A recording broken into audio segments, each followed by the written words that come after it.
tout le monde, c'est Soulef avec vous. Aujourd'hui, je vais vous réaliser un plat super délicieux, un plat végétarien à base de chou-fleur, très bon et très délicieux. Cette recette va être extra rapide. C'est du chou-fleur à la charmoula. Pourquoi je dis extra rapide? Parce que tout simplement, je vais utiliser des sauces de charmoula déjà prêtes.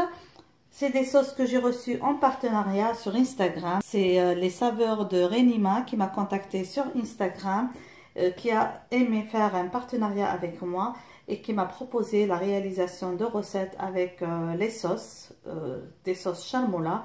Magnifique. Avant de vous faire cette réalisation, j'ai déjà réalisé une recette avec l'une de ces sauces. J'ai utilisé cette sauce-là.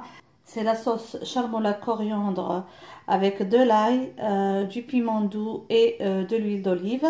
Donc vous voyez, douceur moyenne, donc c'est pas trop piquant. Donc c'est juste là si vous arrivez à voir.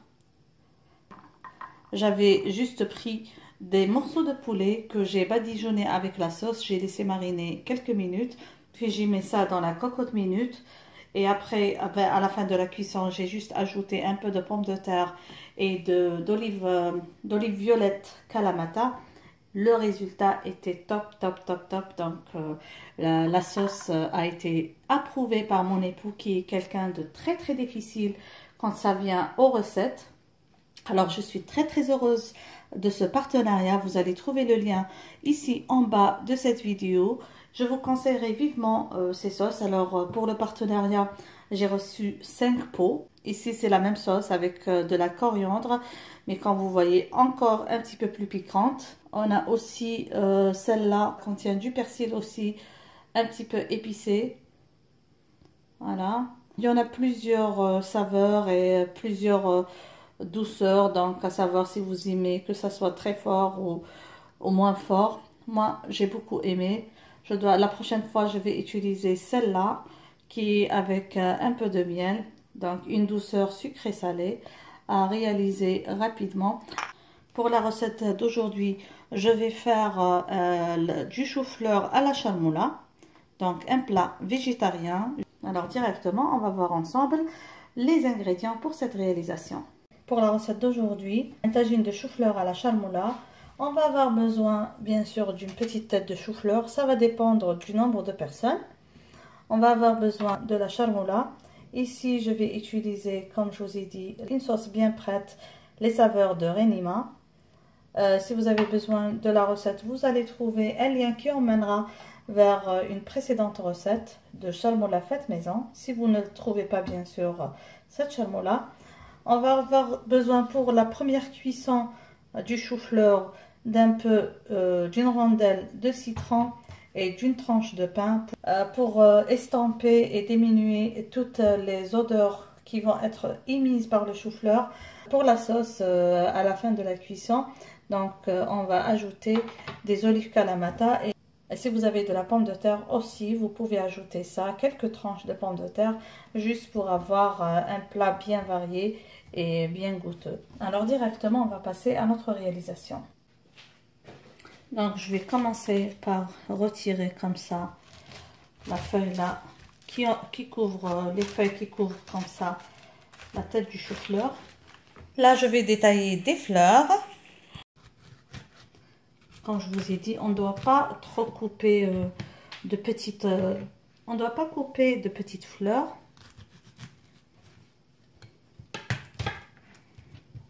Là, je coupe un petit peu grossièrement pour détailler le plus possible. Après, on va prendre soin d'arranger. On enlève toujours les feuilles qui sont par-ci par-là, comme ça. Donc celle-là, elle est bien. Une tête comme ça, des fleurs comme ça, c'est bien. Voilà, juste comme ça. Parce que tout à l'heure, ça va cuire dans la cocotte minute. Donc, on n'a pas besoin que ça s'effrite complètement.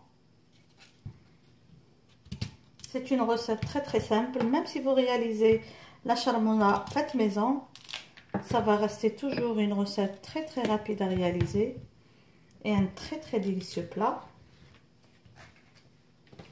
Voilà. Maintenant, je vais laver. Là, je vais laver sous une eau abondante, comme ça.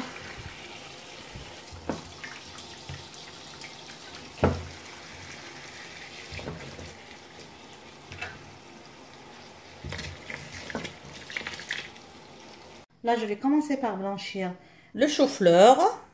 On va pas faire une cuisson.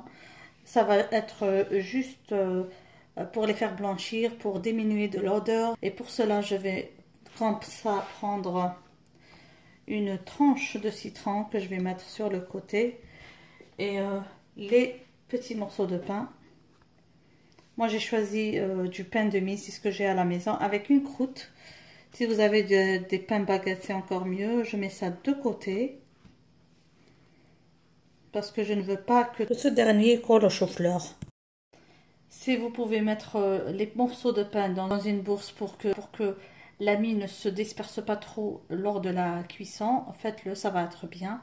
Alors moi, je vais ajouter un peu de sel, juste un petit peu de sel parce que la charmoula est déjà un petit peu salée. Alors juste un peu de sel. Et on va porter à ébullition. Voilà. Là, je vais arrêter la cuisson. Je vais vous montrer. C'est pas trop cuit comme vous voyez. La lame, elle ne pénètre pas rapidement dans les morceaux de chou-fleur. Là, je vais retirer les fleurs de chou-fleur tout doucement, une par une. Comme ça, je vais les égoutter un petit peu de l'eau, comme ça, et les placer directement dans une cocotte. Alors, j'essaie de retirer les fleurs sans verser ça sur un chinois parce que j'ai pas envie que les morceaux de pain s'effritent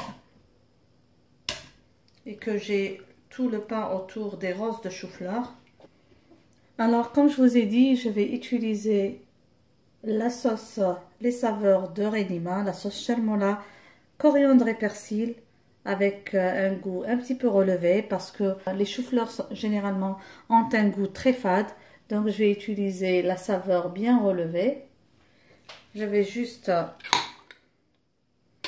comme vous voyez, ça contient de l'huile. J'ai pas besoin d'ajouter de l'huile dans le fond de la marmite.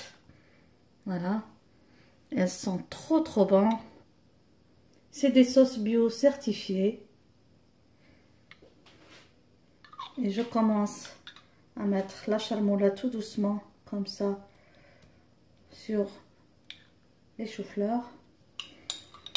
Alors, comme vous voyez, j'ai mis la sauce de la charmoula généreusement sur toutes les fleurs.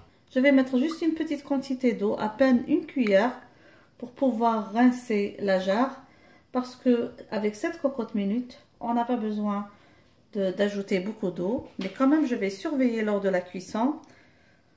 Si votre cocotte elle fait échapper beaucoup d'eau, il faut ajouter au moins un demi-verre,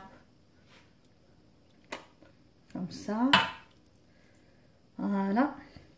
Alors comme ma cocotte est une cocotte à pression, j'ai fermé et je vais faire à cuire juste 5 minutes.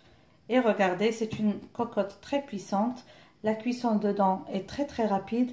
Donc, je n'ai mis que 5 minutes. J'ouvrirai la cocotte au bout des 5 minutes pour ajouter les olives Kalamata ou encore des pommes de terre en morceaux. Ou encore tout ce que vous aimez ajouter dans votre sauce. Et on va se retrouver à la fin de la cuisson. Voilà, après 5 minutes, là je vais introduire les olives. Et je vais laisser la sauce bien réduire avant de passer à la présentation. Comme je vous ai dit, vous pouvez toujours ajouter de la pomme de terre.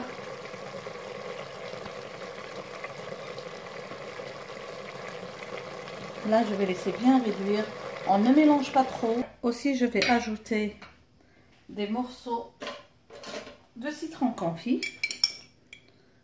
Je vous ai montré déjà une vidéo de comment préparer comme ça les citrons confits express. Et je vais refermer la cocotte pour au moins 2 minutes, pas plus, parce que les fleurs de chou-fleur sont déjà presque cuites. Donc on ne va pas réduire ça en purée. C'est juste pour que les saveurs se mélangent. Et aussi pour réduire totalement la sauce, si vous voyez. il en reste encore un peu de sauce. Si vous arrivez à voir, il en reste encore un peu de sauce. Alors pour réduire tout ça, et directement on va passer à la dégustation.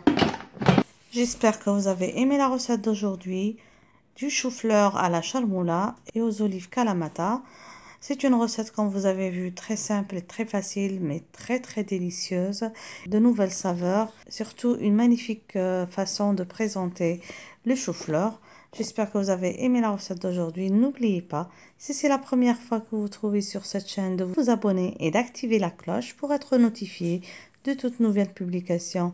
Si vous avez des photos à partager avec moi, n'oubliez pas de les envoyer sur mon email amourdecuisine@gmail.com. N'oubliez pas aussi de me joindre sur mon groupe WhatsApp. Sur ce, je vous dis encore une fois merci et à la prochaine réalisation. Bisous!